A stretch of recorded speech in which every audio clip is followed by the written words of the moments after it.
പേര് പുഷ്പ. ഞാനൊരു ഹിന്ദുമതത്തിൽപ്പെട്ട വിശ്വാസിയാണ്. വളരെ യാദൃച്ഛികമായിട്ടാണ് ഞാൻ കൃപാസനത്തെക്കുറിച്ച് അറിയുവാനിടയായത്.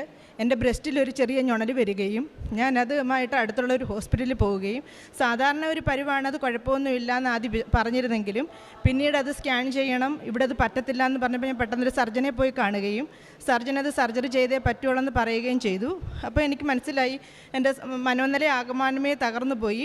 അപ്പോൾ അങ്ങനെ ഞാൻ വീട്ടിൽ വന്നിരിക്കുന്ന സമയത്ത് ഫേസ്ബുക്കിനകത്തിൽ ഇങ്ങനെ തോണ്ടി ഇരുന്ന സമയത്ത് അച്ഛൻ്റെ ടോക്ക് കേൾക്കുന്നു. അപ്പോൾ ഞാനത് വെറുതെ തട്ടിക്കളഞ്ഞു. അപ്പോൾ അടുത്തതായിട്ട് കേൾക്കുന്നത് സാക്ഷ്യമാണ്. പിന്നെ ഞാനത് തട്ടിക്കളയുന്നു. അപ്പോൾ പിന്നെയും ഇത് തന്നെ വരുന്നു. അപ്പോൾ എനിക്ക് മനസ്സിലായി എന്നിൽ എന്തോ ഒരു മാതാവിൻ്റെ അനുഗ്രഹം ഉള്ളത് കൊണ്ടാണ് ഇത് തോന്നിച്ചതെന്ന്. ഞാനപ്പോൾ അത് ഓപ്പൺ ചെയ്തു, അത് കേട്ടു. അപ്പോൾ ഞാൻ അമ്മ മാതാവിൻ്റെ അടുത്ത് പറഞ്ഞു, അമ്മേ എൻ്റെ സർജറി കഴിയുമ്പോൾ ആ റിസൾട്ടിനകത്തിൽ എനിക്ക് നെഗറ്റീവായിട്ട് ബയോപ്സി അയക്കുമ്പോൾ അത് നെഗറ്റീവായിട്ട് വന്നു കഴിഞ്ഞാൽ ഞാൻ റിപ്പോർട്ടുമായിട്ട് ഇവിടെ വരാമെന്ന് പറഞ്ഞിരുന്നു. അതിൻ്റെ ഫലമായിട്ട് എൻ്റെ ഓപ്പറേഷൻ കഴിഞ്ഞു, ബയോപ്സി എടുത്തയച്ചു, അതിനകത്ത് നെഗറ്റീവ് വന്നു. ഞാൻ അതുകൊണ്ട് ഈ അമ്മ മാതാവിൻ്റെ അടുത്ത് വന്നു, പ്രാർത്ഥിച്ചു. അത് കഴിഞ്ഞിട്ട് ഉള്ള അനുഭവം എന്ന് പറഞ്ഞു കഴിഞ്ഞാൽ ഞാൻ 10-18 വർഷമായിട്ട് ജോലി ചെയ്തുകൊണ്ടിരുന്ന ഒരു വ്യക്തിയാണ്.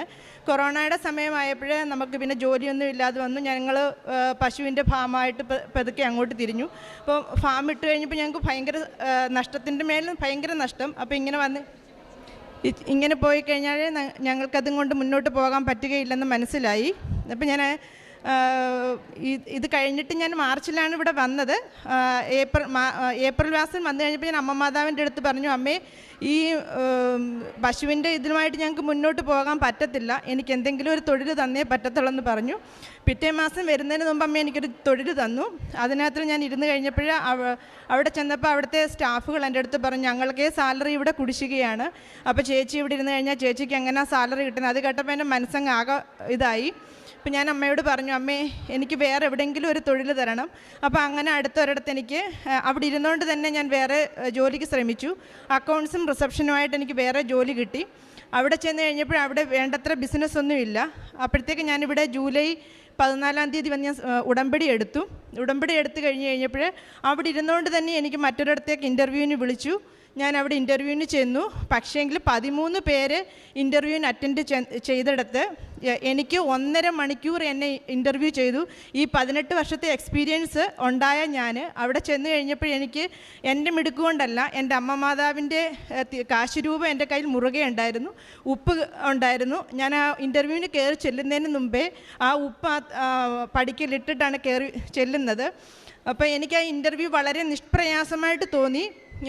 പക്ഷേ എനിക്ക് കിട്ടുമെന്നൊരു പ്രതീക്ഷയുമില്ലായിരുന്നു. കാരണം അതുപോലുള്ള ക്വസ്റ്റ്യൻസുകളും അതുപോലെയാണ് സാർ എൻ്റെ അടുത്ത് ഓരോ കാര്യങ്ങൾ ചോദിച്ചതും. പക്ഷേ ഞാൻ അമ്മ മാതാവിന് വിട്ടുകൊടുത്തു. കാരണം എനിക്കറിയാം എൻ്റെ അമ്മ മാതാവ് അത് തരുമെന്നുള്ളത്. കാരണം ഞാൻ അത്രയ്ക്കും വിശ്വസിക്കുന്നുണ്ട്. പിന്നെ രണ്ടാമതായിട്ടുള്ള സാക്ഷ്യം എന്ന് പറഞ്ഞു കഴിഞ്ഞാൽ എൻ്റെ എനിക്ക് പശു ഉണ്ടെന്ന് ഞാൻ പറഞ്ഞിരുന്നല്ലോ. അപ്പോൾ അത് കാലിത്തൊഴുത്തിലാണെങ്കിൽ ഞങ്ങൾ എന്നും വൈകുന്നേരം പുകയ്ക്കുമായിരുന്നു. അങ്ങനെ പുകച്ചിട്ട് ഞാനും ഹസ്ബൻഡും കയറി കിടന്നു. ഒരു 10 മണി നേരമായപ്പോഴേ അയൽപക്കത്തു നിന്നുള്ള ഒരാളെ വിളിച്ചിട്ട് ചോദിച്ചു, നിൻ്റെ എരുത്തിലിൻ്റെ വശത്തെല്ലാം കൂടെ തീ ആളിപ്പടർന്നല്ലോ, നിങ്ങൾ പുറകിൽ എന്താ തീ ഇട്ടിട്ടുണ്ടോ എന്ന്. അപ്പം ഞങ്ങൾ ഇറങ്ങി വന്ന് നോക്കിയപ്പോഴേ എൻ്റെ എരുത്തിലിൻ്റെ മണ്ട മുഴുവനും ടാർപ്പയാണ്, 4 സൈഡും ടാർപ്പയാണ്. ടാർപ്പ ഫുള്ള് കത്തി. പക്ഷേങ്കിൽ അതിൻ്റെ മേൽക്കൂരയ്ക്കോ എൻ്റെ പശുവിനോ ഒരാപത്തും വരുത്താതെ എൻ്റെ അമ്മ മാതാവ് അവിടെ ഒരു രക്ഷാകവചമായിട്ട് നിന്നു. അതിനകത്ത് ഞാൻ ഒരുപാട് വിശ്വസിക്കുന്നു. കാരണം ആ മനുഷ്യനത് അറിഞ്ഞില്ലായിരുന്നു എന്നുണ്ടെങ്കിൽ ഞങ്ങളത് അറിയില്ലായിരുന്നു. പക്ഷേങ്കിൽ മാതാവ് അവിടെ പ്രവർത്തിച്ചതിന് ഒരുപാട് നന്ദി പറയുന്നു. പിന്നെ ഞാൻ പ്രേക്ഷിത പ്രവർത്തനം ചെയ്യാന്ന് പറഞ്ഞാൽ എല്ലാ മാസവും ഇവിടെ വരുന്നുണ്ട്. എൻ്റെ അമ്മ മാതാവിനോട് എനിക്കുള്ള ഒരു പ്രത്യേക ഇതെന്ന് പറഞ്ഞു കഴിഞ്ഞാൽ എനിക്ക് ആയുസ്സും ആരോഗ്യവും തരുന്നിടത്തോളം കാലം എനിക്ക് ഈ നടക്കിൽ വരാനും ഇവിടുന്ന് കിട്ടുന്ന പത്രം പ്രേക്ഷിത പ്രവർത്തനമായിട്ട് ചെയ്യാൻ കഴിയുകയും ചെയ്യണം.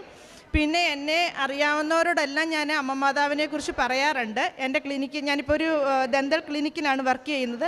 റിസപ്ഷനായിട്ടും അക്കൗണ്ടിങ്ങിലുമാണ് ഇരിക്കുന്നത്. അവിടെ വരുന്ന പേഷ്യൻസിൻ്റെ അടുത്ത് എല്ലാം ഞാൻ കൃപാമാതാവിൻ്റെ കാര്യം പറയാറുണ്ട്. പിന്നെ ഗവൺമെൻറ് ഹോസ്പിറ്റലുകളിലെല്ലാം പോയി എല്ലാ മാസവും ഞാൻ ഭക്ഷണം പാചകം ചെയ്ത് കൊണ്ട് കൊടുക്കുന്നുണ്ട്. പിന്നെ പ്രേക്ഷിത പ്രവർത്തനം എന്ന് പറയുമ്പോൾ എല്ലാവർക്കും ഞാൻ പത്രം വിതരണം ചെയ്യുന്നു. എന്നെക്കൊണ്ട് സാമ്പത്തിക സഹായം ചെയ്യാൻ പറ്റുന്നിടത്തോളമൊക്കെ ഞാൻ സാമ്പത്തിക സഹായം ചെയ്തു കൊടുക്കുന്നുണ്ട്. പിന്നെ ഞാൻ വെളുപ്പിന് 5:30 ആയപ്പോൾ ഒരു ദിവസം എണ്ണീക്കാൻ ഞാൻ പറഞ്ഞു. ഞാനും എൻ്റെ ഭർത്താവും മാത്രമേ എൻ്റെ വീട്ടിലുള്ളൂ. അപ്പോഴേ എൻ്റെ അമ്മ വന്ന് എന്നെ വിളിക്കുന്നത് പോലെ 5:30 ആയി, നീ എണ്ണീക്കുന്നില്ലേ എന്നുള്ള ഒരിത്. ഞാൻ പെട്ടെന്ന് ചാടി എണ്ണിച്ചു. കാരണം എൻ്റെ അമ്മ അവിടെ ഇല്ലല്ലോ എന്ന് ഞാൻ അപ്പോഴാണ് ആലോചിച്ചത്. അപ്പോൾ എനിക്ക് മനസ്സിലായി എൻ്റെ അമ്മ മാതാവാണ് വന്ന് എന്നെ ഉണർത്തിയതെന്ന്. അത് കഴിഞ്ഞിട്ട് വേറൊരു ദിവസം ഞാൻ ഇതുപോലെ നല്ലപോലെ ഉറങ്ങിപ്പോയി. അപ്പോൾ എനിക്ക് ഭയങ്കര ഇഷ്ടമാണ് പനിനീർ റോസയുടെ മണം. എനിക്ക് മുല്ലപ്പൂവിൻ്റെ മണത്തോട് അതിനെക്കാട്ടിൽ കൂടുതൽ പനിനീർ റോസയാണ് ഇഷ്ടം. പക്ഷേങ്കിൽ എനിക്ക് ഭയങ്കരമായിട്ട് പനിനീർ റോസയുടെ ഒരു ഗന്ധം എൻ്റെ മൂക്കിനകത്തിൽ അടിച്ചു വന്നു. അപ്പോൾ എനിക്ക് മനസ്സിലായി മാതാവ് എൻ്റെ അടുത്ത് വന്നിട്ടുണ്ടെന്ന്. ഞാൻ പെട്ടെന്ന് ചാടി എണ്ണീച്ചു. ഞാൻ ബൈബിള് വായിക്കും. ഞാൻ എന്നും രാവിലത്തെ പ്രാർത്ഥന കൊള്ളും. 5:30 ആകുമ്പോഴത്തേക്ക് ഞാൻ എണ്ണീച്ച് എല്ലാ കാര്യങ്ങളും ചെയ്യും. വൈകിട്ടത്തെ പ്രാർത്ഥനയും ഞാൻ ചെയ്യുന്നുണ്ട്. എനിക്ക് ഇത്രയും അനുഗ്രഹം തന്ന എൻ്റെ അമ്മ മാതാവിനും തിരുക്കുമാരനും കോടാനുകോടി നന്ദി. എന്നെ വിശ്വാസത്തിലേക്ക് വളർത്തണമേ എന്ന് ഞാൻ അപേക്ഷിക്കുകയാണ് എപ്പോഴും. ദൈവത്തിന് അസാധ്യമായി യാതൊന്നുമില്ല. ലൂക്കായുടെ വിശുദ്ധ സുവിശേഷം 1-ാം അധ്യായം 37-ാം തിരുവചനമാണ്. എൻ്റെ ജീവനുള്ളിടത്തോളം കാലം എനിക്ക് ഈ നടയിൽ വരണം, എൻ്റെ വിശ്വാസം നഷ്ടപ്പെടരുതേ. അതാണ് എനിക്ക് എൻ്റെ അമ്മ മാതാവിനോടും ഈശോയോടുമുള്ള പ്രാർത്ഥന. അങ്ങനെയാണ് ഈ മകള് തൻ്റെ സാക്ഷ്യം പൂർത്തിയാക്കിയത്. അക്രൈസ്തവയായ ഒരു മകള് താൻ അനുഭവിച്ച ഈശോയെയും അമ്മയെയും ഇനി ജീവിതം കാലം അത്രയും, തനിക്ക് ആയുസ്സുള്ളിടത്തോളം കാലം അത്രയും അവരെ പ്രതി മാത്രമേ ഇനി താൻ ജീവിക്കുകയുള്ളൂ. ഈശോയെ അറിയാത്തവരെ അറിയിക്കുവാനും അറിഞ്ഞവരെ ആഴപ്പെടുത്തുവാനും കൃപാസന പത്രം മറ്റുള്ളവർക്ക് കൊടുക്കുന്നതിന് ഈ മകൾ കാണിക്കുന്ന ഉത്സാഹം, കാരുണ്യ പ്രവൃത്തികൾ എങ്ങനെയൊക്കെ ചെയ്യുന്നു. അപ്പോൾ അമ്മ എങ്ങനെയാണ് സാന്നിധ്യമായി ഈ മകളുടെ ജീവിതത്തിലേക്ക് കടന്നു ചെല്ലുക. അവൻ്റെ നാമത്തിൽ വിശ്വസിക്കുന്നവർക്ക് എല്ലാം കൃപയ്ക്കുമേൽ കൃപയെന്നാണ് യോഹന്നാൻ്റെ വിശുദ്ധ സുവിശേഷം 1-ാം അധ്യായം 16-ാം തിരുവചനവും പറയുക. അതാരെന്നില്ല. അപ്പോൾ ഈ മകൾക്ക് ഈശോയെ അത്രമാത്രം ഇഷ്ടപ്പെടുന്ന ഒരു മകളെ എങ്ങനെയാണ് അമ്മ പിന്നെ ഈശോയുടെ അടുത്തേക്ക് കൊണ്ടുചെല്ലാതെ ഇരിക്കുക? നാം ഈശോയെ ഇഷ്ടപ്പെടുമ്പോൾ തൻ്റെ തിരുക്കുമാരനെയാണ് ഓരോ മക്കളും ഇഷ്ടപ്പെടുന്നത്. തൻ്റെ മകനെ ഇഷ്ടപ്പെടുന്ന വ്യക്തികളെ ഒരമ്മയും തള്ളിക്കളയില്ല. അതാണ് ഈ മകളുടെ അനുഭവ സാക്ഷ്യവും പറയുക. തനിക്ക് പിന്നീട് സംരക്ഷണ കവചം തന്നെ തീർക്കുകയാണ്. ഈ മകളുടെ ഫാമിന് ചുറ്റും ആ പശുക്കളൊക്കെ വെന്തുപോകാമായിരുന്ന സാഹചര്യത്തിൽ എങ്ങനെയാണ് ഉടമ്പടിയെടുത്ത മക്കളെ അമ്മ പൊതിഞ്ഞു സൂക്ഷിക്കുന്നത്? സൈഡ് മൊത്തം കത്തി, പക്ഷേ മേൽക്കൂര കത്തുന്നില്ല. അതൊക്കെ ആരാണ് അതിനൊക്കെ കാരണം? അതുകൊണ്ടാണ് ദൈവത്തിന് അസാധ്യമായി യാതൊന്നുമില്ല എന്ന് തിരുവചനം പറയുന്നത്, നാം വിശ്വസിക്കുന്നതും. പിന്നീട് ഈ മകൾക്ക് കിട്ടുന്ന ജോലി ഇല്ലാത്ത അവസരത്തിലാണ് ഇവിടെ വന്ന് ഉടമ്പടി എടുക്കുന്നത്. ജോലിക്കുള്ള സാഹചര്യങ്ങളൊക്കെ എങ്ങനെ തെളിയുന്നു? വളരെ ടഫായിട്ടുള്ളതായിരുന്നു ഇൻ്റർവ്യൂ.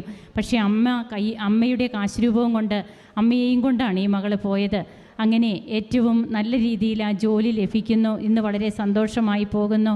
തനിക്ക് കിട്ടിയ രോഗസൗഖ്യം, അങ്ങനെ തൻ്റെ ജീവിതം മൊത്തവും പരിശുദ്ധ അമ്മയുടെയും ഈശോയുടെയും ഒരു ദാസിയായി മുമ്പോട്ട് ജീവിക്കണം എന്ന പ്രതിജ്ഞയോടെ തന്നെ ഇവിടെ നിൽക്കുന്ന ഈ മകളോടൊപ്പം കരങ്ങളടിച്ച് നമുക്കും ഈശോയ്ക്കും അമ്മയ്ക്കും നന്ദി പറയാം. ദൈവത്തെ ആരാധിക്കാം.